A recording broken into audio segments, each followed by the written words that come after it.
Hi welcome back. So ಇಲ್ಲಿ ನಾನು ಜಾಗರಿ cake ಹಾಗೆ ವೀಟ್ ಕೇಕ್ ಮಾಡಿದ್ದೀನಿ. ಇದಕ್ಕೆ ನಾನು ಸಕ್ಕರೆ ಬಳಸಿಲ್ಲ.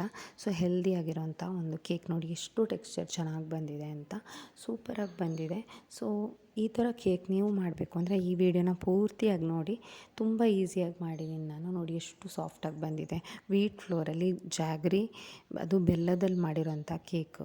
ಇದಕ್ಕೆ ನಾನು ಸಕ್ಕರೆ ಬಳಸಿಲ್ಲ. ತುಂಬ ಹೆಲ್ದಿಯಾಗಿ ಎಷ್ಟು ಚೆನ್ನಾಗಿರೋ ಟೆಕ್ಸ್ಚರ್ ಬಂದಿದೆ ಅಂತ ನೀವೇ ನೋಡಿ ಎಷ್ಟು ಚೆನ್ನಾಗಿ ಬಂದಿದೆ ಟೆಕ್ಸ್ಚರ್ ಅಂತ. ಕೇಕ್ ಇದಿಷ್ಟು ಸಾಫ್ಟಾಗಿ ಬಂದಿದೆ ಅಂತ. ಮೇಲ್ಗಡೆ ಚಾಕ್ಲೇಟ್ ಸಿರಪ್ ಹಾಕಿದ್ದೀನಿ, ಚಾಕ್ಲೇಟ್ ಹಾಕಿದ್ದೀನಿ. ಅದನ್ನು ಅಷ್ಟೇ ಮೇಲ್ಗಡೆ ಡಾರ್ಕ್ ಚಾಕ್ಲೇಟ್, ಅದು ವೈಟ್ ಇದು ಮಾತ್ರ. ಅದರಲ್ಲಿ ಒಂದು ಸ್ವಲ್ಪ ಶುಗರ್ ಇದು ಇರ್ಬೋದು ಅಷ್ಟೇ, ಬಿಟ್ಟರೆ ಬೇರೆ ನಿಮಗೆ ಇದು ಬೆಲ್ಲದ ಕೇಕ್ ಇದು. ಹಾಗೆ ವೀಟ್ ಫ್ಲೋರ್ ಅಂದರೆ ಗೋಧಿ ಹಿಟ್ಟಲ್ಲಿ ಮಾಡಿರೋ ಅಂಥದ್ದು. ಇದರಲ್ಲಿ ಮೈದಾ ಇಲ್ಲ. ನಿಮಗೆ ಹೆಲ್ದಿಯಾಗಿ ಒಂಥರ, ನಾನು ಅದಕ್ಕೆ ಹೇಳಿದ್ದು ನನ್ನ ಚಾನಲಲ್ಲಿ ತುಂಬ ಹೆಲ್ದಿಯಾಗಿರೋಂಥ ಅಡುಗೆಗಳು ನೀವು ತಿನ್ನಬೇಕು ಅನ್ಸತ್ತಲ್ವ ಒಂದೊಂದು ಸತಿ ಆದರೂ ಈ ಥರ ಕೇಕ್ ಡೆಕೋರೇಟ್ ಮಾಡ್ಕೋಬೋದು ನೀವು. ಬರ್ತ್ಡೇಗೆ, ಆ್ಯನಿವರ್ಸರಿಗೆ ಯಾವುದಕ್ಕಾದರೂ ಈ ಥರ ಮಾಡ್ಕೋಬೋದು. ಫಸ್ಟಿಗೆ ಅರ್ಧ ಕಪ್ ಬೆಲ್ಲನ ನೀರು ಮಾಡ್ಕೊಂಡು ಅದಕ್ಕೊಂದು ಸ್ವಲ್ಪ ಎಣ್ಣೆ ಹಾಕ್ಕೊಂಡಿದ್ದೀನಿ. ಅರ್ಧ ಕಪ್ ಬೆಲ್ಲ, ಹಾಗೆ 1/4 ಕಪ್ ಗೋಧಿ ಹಿಟ್ಟು, 2 ಸ್ಪೂನ್ ಆಗುವಷ್ಟು ಕೋಕೋ ಪೌಡ್ರ್, ಹಾಗೆ 1 ಸ್ಪೂನ್ ಬೇಕಿಂಗ್ ಪೌಡ್ರ್ ಹಾಕ್ಕೊಂಡಿದ್ದೀನಿ. ಸ್ವಲ್ಪ ಚಿಟಿಕೆ ಉಪ್ಪು ಹಾಕಿ ಅದನ್ನು ನಾನು ಡ್ರೈ ಇದು ಮಾಡ್ಕೊಂಡಿದ್ದೀನಿ. ಹಾಗೆ ಬೆಲ್ಲದೇನು ನಾನು ನೀರು ಮಾಡ್ಕೊಂಡಿದ್ದೀನಲ್ಲ ಅದನ್ನು ಮೆಲ್ಟ್ ಮಾಡ್ಕೊಂಡಿದ್ದೀನಿ, ಅದನ್ನು ಇದಕ್ಕೆ ಹಾಕಿದ್ದೀನಿ. ಹಾಗೆ ಒಂದು ಸ್ವಲ್ಪ ಕನ್ಸಿಸ್ಟೆನ್ಸಿ ನೋಡಿ ಯಾವ ಥರ ಬರಬೇಕು ಅಂತ.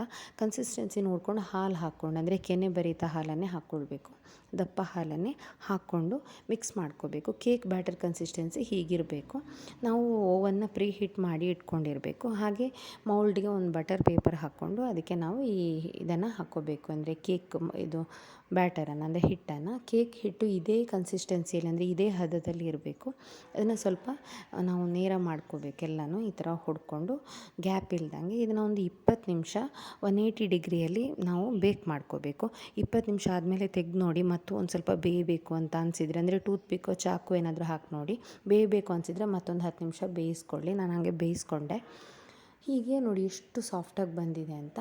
ನಾನು ಮೇಲ್ಗಡೆ ಬೇರೆ ಸಪ್ರೇಟಾಗಿ ಕಟ್ ಮಾಡೋಕ್ಕೆ ಹೋಗಿಲ್ಲ. ಈಗ ಚಾಕ್ಲೇಟ್ ಸಿರಪ್, ಅಂದರೆ ನಾನು ಡಾರ್ಕ್ ಚಾಕ್ಲೇಟು, ಅಷ್ಟು ಸ್ವೀಟ್ ಇಲ್ಲ, ಡಾರ್ಕ್ ಚಾಕ್ಲೇಟ್ ಸಿರಪ್ನ ಮೇಲ್ಗಡೆ ಹಾಕ್ಕೊಂಡೆ. ಅಂದರೆ ಚಾಕ್ಲೇಟನ್ನೇ ಮೆಲ್ಟ್ ಮಾಡಿ ನೀರು ಮಾಡಿಕೊಂಡು ನಾನು ಹಾಕ್ಕೊಂಡೆ. ಈ ಥರ ಹಾಕ್ಕೊಂಡೆ. ಇದು ಸ್ವಲ್ಪ ಹೊತ್ತಿಗೆ ಗಟ್ಟಿ ಆಗುತ್ತೆ ಇದು, ಯಾಕಂದರೆ ಇದು ಚಾಕ್ಲೇಟನ್ನೇ ನಾನು ಮೆಲ್ಟ್ ಮಾಡಿರೋದ್ರಿಂದ.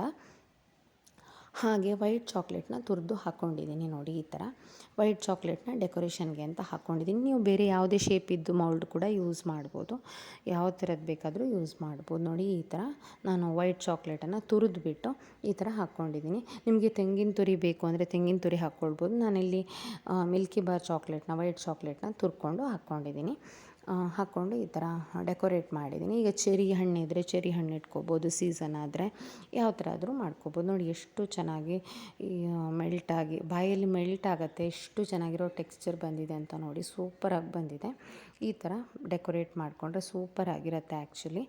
ಈ ಥರ ಕೇಕ್ ನಿಮ್ಗೆ ಇಷ್ಟ ಆಯಿತು ಅಂತ ಅಂದ್ಕೊಳ್ತೀನಿ. ಹೆಲ್ದಿ ಕೇಕ್ ಇದು.